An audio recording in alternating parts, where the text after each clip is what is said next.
The airplane stops. Doors open, and the breath of a teeming continent slowly envelops the new arrival. Borne upon it are new sounds, new smells that assault unaccustomed eardrums and nostrils. The formalities of the airport behind, a $3 taxi trip of sound brings us to Kowloon and to the edge of the glistening blue waters of the South China Sea. This is still the mainland of China, even though it's British territory with 4 million people. Hong Kong, which means fragrant harbour, is inhabited mainly by Chinese. The European population is a mere 30,000. The 9 peaks in that strange volcanic range of hills we saw as the plane landed give Kowloon its name. The British version of Gao means 9, and Lun means dragon. Together, they spell Kowloon.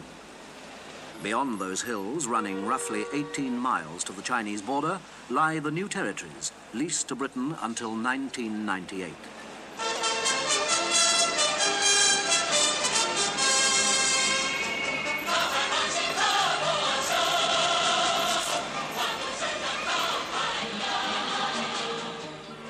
The taxi slowly threads its way through streets jammed with people.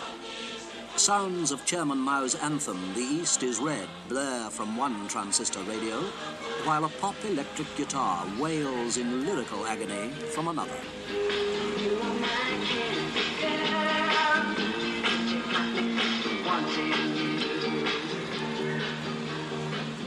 喺漢城今日係相當冷嘅，只係有攝氏3度；而日本呢，今日就亦都只有攝氏11度。喺底下嘅台北呢，今日就係有13度咁多；而馬尼拉今日好溫暖，達到攝氏32度。A weather report in sing-song tones of Cantonese, Hong Kong's southern dialect, mixed with Dvorak's New World Symphony.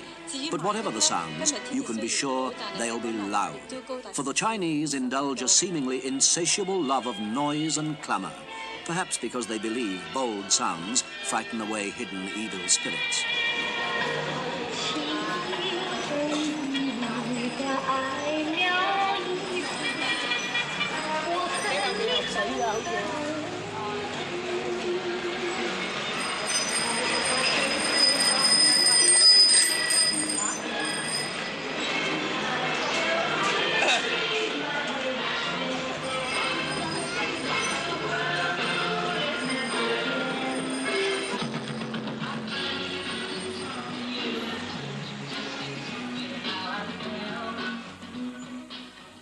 We turn left from Boundary Street and pass by large pastel buildings that are part of an older resettlement estate. A massive influx of refugees in the past 2 decades swelled the population fourfold.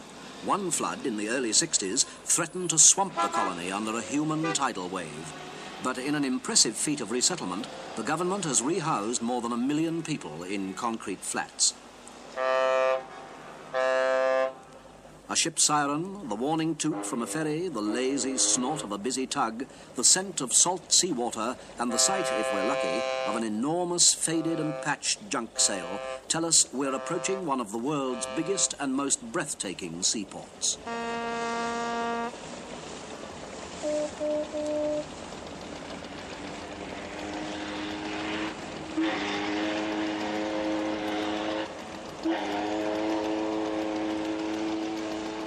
Crowded taxis, a bustling bus terminal, newspaper vendors, queues, people in throngs, the click of turnstiles, a pack of cigarettes, $3, thank you, fumbling for money, the pounding of feet up 27 steps, the ring of a bell, and the prison-like clang of closing steel gates. We've made it onto the Star Ferry to embark on the most refreshing harbour crossing that 25 cents will buy anywhere in the world.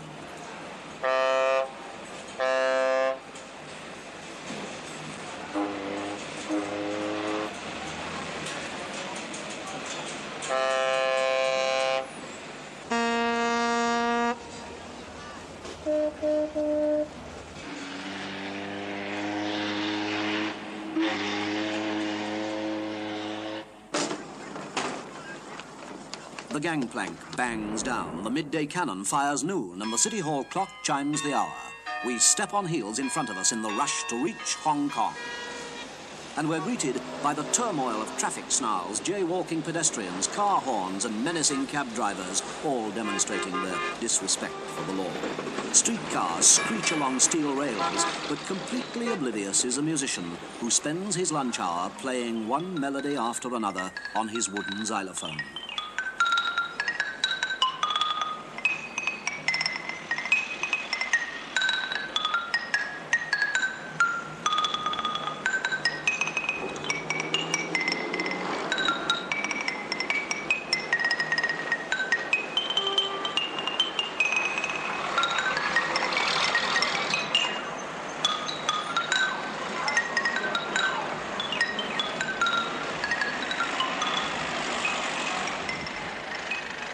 Connaught Road, Devoe Road, Queen's Road Central, Pedder Street, all boast towering skyscrapers that form the hub of a business centre.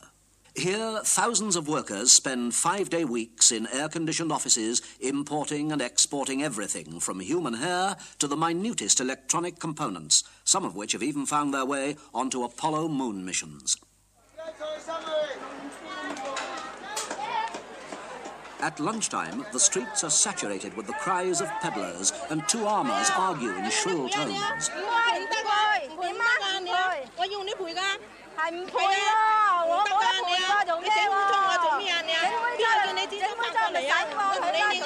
The bird seller eyes us with distrust before he allows us to glimpse his caged pets.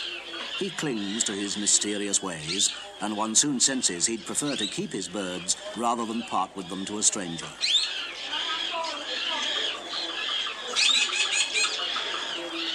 Up a side street into the central market, with chickens in bamboo cages and hawkers vending spicy meat delicacies that bubble in a brown brew. A ladder street climbs the side of a hill lined with cobblers who pound on leather and locksmiths who file keys in only 1 minute.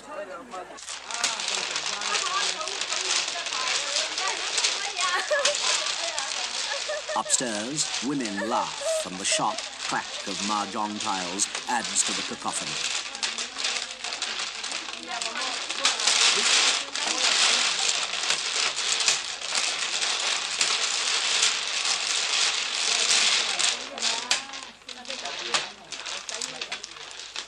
This oriental equivalent of the afternoon bridge party is played for high stakes by wealthy tai-tais.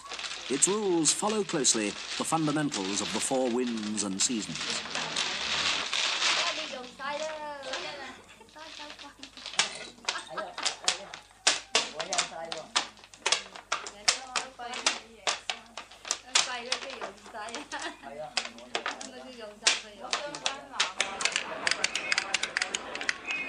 Everywhere in Hong Kong, the dark brown counting beads of a wooden abacus click as the Chinese, with exceptional skill and speed, multiply, divide, subtract, and, of course, add the expected 10%.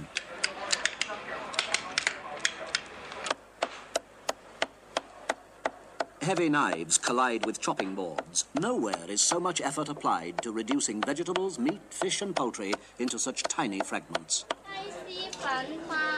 Into the Gloucester building for the original eating treat of dim sum, a walking smorgasbord of light treats. To experience such delicacies as minced ham and pigeon wrapped in lettuce, or honey-glazed duck from Peking, one must brave enormous restaurants filled with the clattering of plates, nasal cries and boisterous laughter.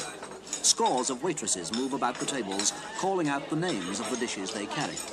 It's all a bit tricky with fumbling chopsticks, but the waiter has probably spotted you and brought a spoon to speed your progress.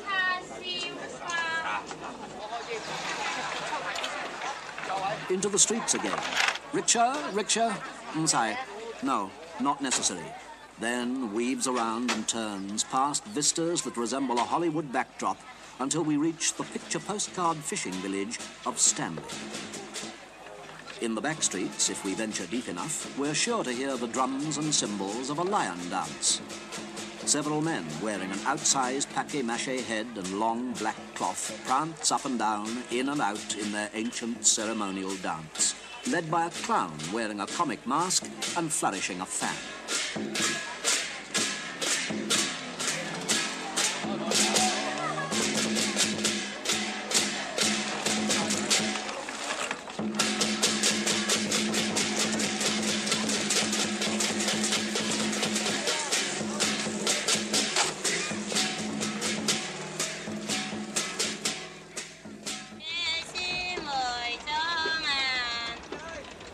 Then on to the water villages of boat dwellers, more than 50,000 of them, whose numbered houseboats are arranged in such an orderly fashion that water mailmen can easily deliver their letters. From Yau Ma Tei Typhoon Shelter, Aberdeen and the beaches of the New Territories, fishermen celebrate their Dragon Boat Festival, designed to honor the sea goddess who blesses them with good luck and many babies. Gaily decorated boats crammed with oarsmen who stab the water with short beaks churn to the outlying island that holds their holy shrine. Cymbals clang, drums beat, and happy shouts ring through the air.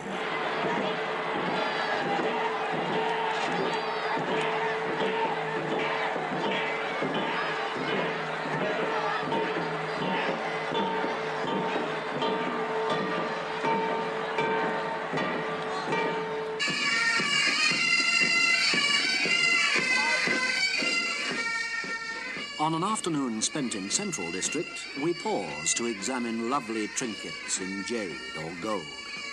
We pass the Hong Kong Cricket Club, where the Duke of Edinburgh's own Gurkha regiment is rehearsing a weekend parade.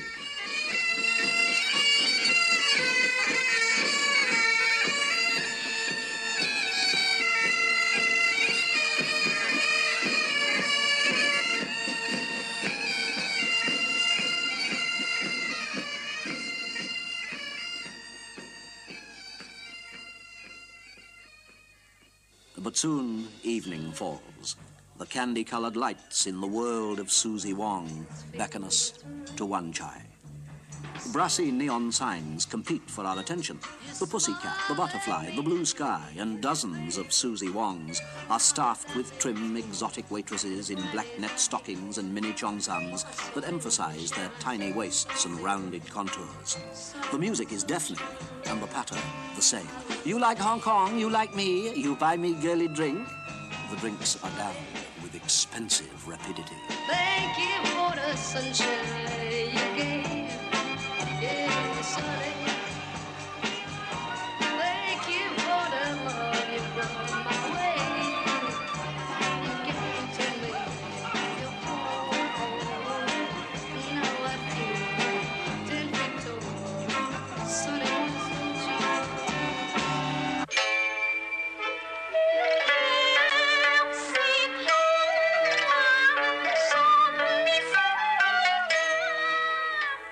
In contrast, the elegance of old China and the greatness of her civilization are reflected in a traditional opera performed only a few blocks away. More symbolic than realistic, the scenery suggests the setting. Actors create not only characters, but the very setting in which they dwell. Unfortunately, this lovely art is dying in modern Hong Kong, where it must compete with movies and discotheques.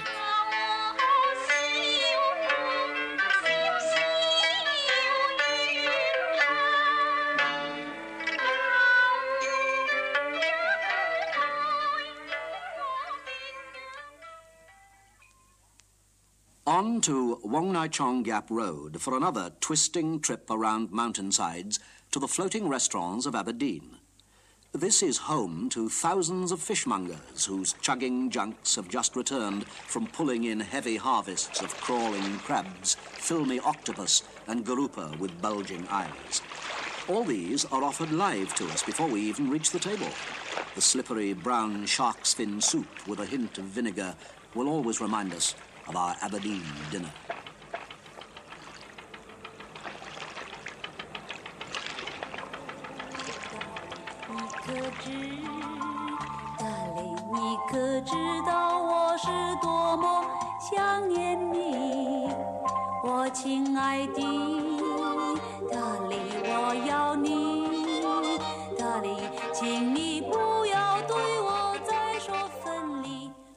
Back to Central District before midnight and to one of the luxurious evening spots to hear the low voice of Mandarin singer Rebecca Pan drift across the nightclub floor.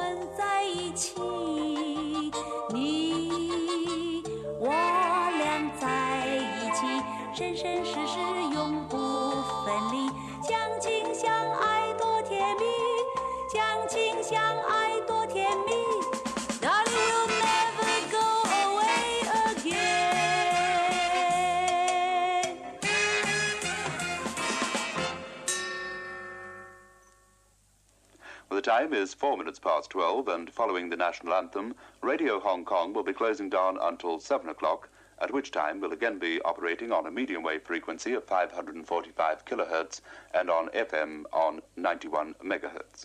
So until 7 o'clock in the morning, good night, everyone. Good night.